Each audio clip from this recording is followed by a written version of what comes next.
أنا أقول بيننا وبينكم السلف بيننا وبينكم الكتب. Et enfin, Akhan al-Fadil, tu ne peux connaître la réalité de la da'wa du Cheikh sans connaître la réalité de la religion d'Abu Jahl et Abu Lahab. Abu Jahl et Abu Lahab n'ont jamais dit que les idoles ont le pouvoir de créer, ni que les idoles donnent la subsistance, ni qu'elles font vivre et mourir, ni qu'elles gèrent l'univers. Non. Les Arabes de la Jahiliya faisaient des adorations pour Allah. Ils priaient.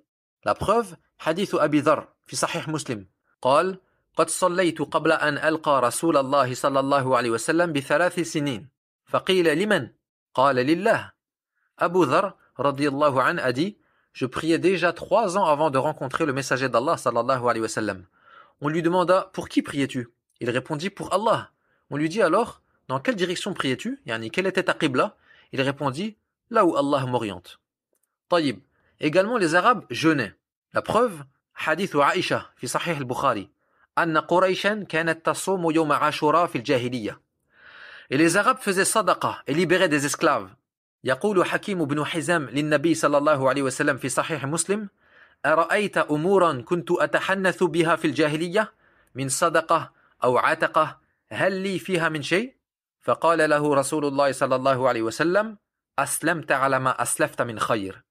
Hakim ibn Hizam radiyallahu anhu a dit au prophète sallallahu alayhi wa sallam: je faisais des adorations dans Al-Jahiliya, yani pour Allah. Je donnais l'aumône, je libérais des esclaves. Suis-je donc récompensé pour cela? Le messager sallallahu alayhi wa sallam lui répondit: tu t'es soumis sur ce que tu as fait de bien dans le passé. Yani oui, tu seras récompensé pour toutes ces choses, toutes ces bonnes actions que tu as faites à l'époque de la Jahiliya. Tayyib, les Arabes faisaient le Hajj et la Umrah. Ad-Dalil, يقول عروة بن الزبير في صحيح البخاري: كان الناس يطوفون في الجاهلية.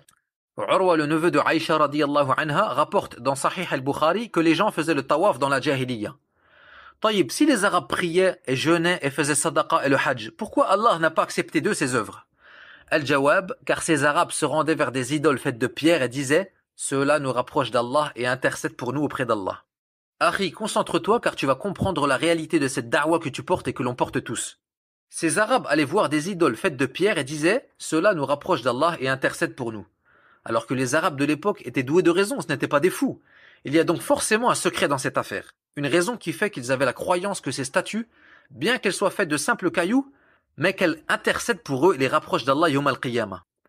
Et ce mystère, Ibn Abbas l'a découvert dans Sahih al-Bukhari, fi kitab al-tafsir, bab ma ja'a fi tafsir surati Nuh, concernant le verset: ولا تذرن ودا ولا سواعا ولا يغوث ويعوق ونسرا. قال ابن عباس: هذه أسماء رجال صالح من قوم نوح فلما هلكوا أوحى الشيطان إلى قومهم انصبوا أنصابا وسموها بأسمائهم ففعلوا فلم تعبد حتى إذا هلك أولئك وتنسخ العلم عبدت. Ibn Abbas radiyallahu anhuma a dit: ces noms sont ceux d'hommes pieux du peuple de Nuh. Lorsqu'ils moururent, le diable insuffla à leur peuple: faites des statues d'eux à l'endroit où ils s'asseyaient et nommez-les par leur nom, afin de vous souvenir d'eux. Ce que firent les gens et ne les adorèrent pas. Mais lorsque cette génération mourut et que la science disparut, ils furent adorés en dehors d'Allah Jalla wa Ala.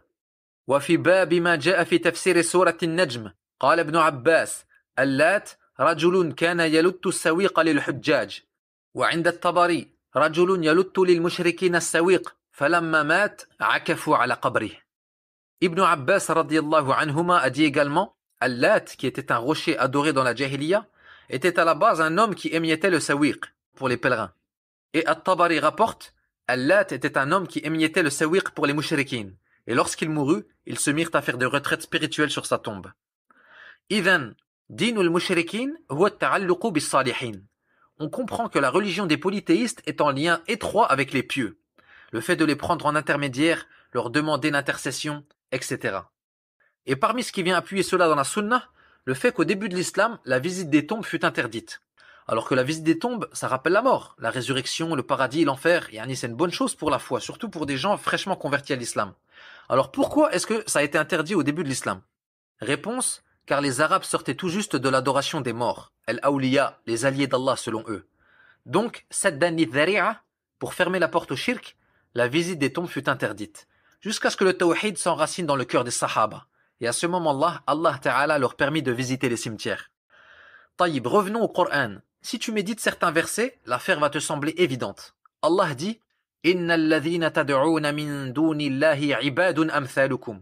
Ceux que vous invoquez en dehors d'Allah sont des serviteurs comme vous. Des serviteurs. Al-Shaykh Salih al-Shaykh Hafidhahullah dans At-Tamhid dit que le verset suivant concerne les morts et non pas les idoles. Écoute bien ce verset. وَمَنْ أَضَلُّ مِمَّنْ يَدْعُو مِنْ دُونِ اللَّهِ مَنْ لَا يَسْتَجِيبُ لَهُ إِلَى يَوْمِ الْقِيَامَةِ وَهُمْ عَنْ دُعَائِهِمْ غَافِلُونَ. Et qui est plus égaré que celui qui invoque en dehors d'Allah, celui qui ne saura lui répondre jusqu'au jour de la résurrection. Et ils sont indifférents à leurs invocations. Allah a dit « Man la yastajibu lahu ». Et la base dans la langue arabe est qu'on utilise « ma » pour le nom doué de raison, comme les statues, et non pas « men ». Et écoute le verset suivant comme il vient appuyer le fait que ce ne sont pas des idoles dont il est question ici. Allah dit « وَإِذَا حُشِرَ النَّاسُ كَانُوا لَهُمْ أَعْدَاءً وَكَانُوا بِعِبَادَتِهِمْ كَافِرِينَ » Et quand les gens seront rassemblés, yani yawm al-qiyamah, ils seront leurs ennemis et ils nieront l'adoration qu'ils leur vouaient. Yani on parle d'êtres humains là, pas de cailloux. Maintenant, fi surat an-Nahl, écoute bien. وَالَّذِينَ يَدْعُونَ مِن دُونِ اللَّهِ لَا يَخْلُقُونَ شَيْئًا وَهُمْ يُخْلَقُونَ أَمْوَاتٌ غَيْرُ أَحْيَاءٍ وَمَا يَشْعُرُونَ أَيَّانَ يُبْعَثُونَ. Et ceux qu'ils invoquent en dehors d'Allah ne créent rien, et ils sont eux-mêmes créés. Ils sont morts et non vivants, et ne savent pas quand ils seront ressuscités. Subhanallah. Vous avez compris où je veux en venir? Le secret du shirk de Quraysh est qu'en réalité, nombre des idoles qu'ils adoraient n'étaient rien d'autre que des représentations d'hommes pieux. Et ça, c'est indispensable à savoir, car parmi les shubuhat des Quburiyun de notre époque, ils nous disent « Pourquoi vous nous traitez de mushrikoun et vous nous lisez des versets du Coran alors que ces versets-là, ils concernent des idolâtres qui adoraient des statues ?» Et nous, nous sommes musulmans. Nous disons « La ilaha illallah » et ce sont des pieux, des awliya que nous invoquons et à qui nous demandons l'intercession et non pas des statues. Nous répondons tout comme vous, ces idoles et ces statues qu'invoquaient les Arabes de Quraysh représentaient des hommes pieux. Et ils ont une autre shubha, ils te disent, les Arabes de Quraysh adoraient ces idoles, tandis que nous n'adorons pas les awliya. Nous disons, Wallahi, les Arabes de l'époque n'ont jamais prétendu que leurs idoles avaient le pouvoir de créer, ou de donner le rizq, ou de faire vivre et mourir. Et ils n'ont jamais prié pour leurs idoles ou jeûné pour elles. Par contre, ils les invoquaient, leur faisaient des vœux et leur offraient des sacrifices. Si pour toi l'invocation, le vœu et le sacrifice ne sont pas des adorations, c'est toi que ça regarde, appelle ça comme tu veux. Que tu le veuilles ou non, ce sont des adorations. Ikhwatil kiram, Inch'Allah, vous avez compris le pourquoi du comment.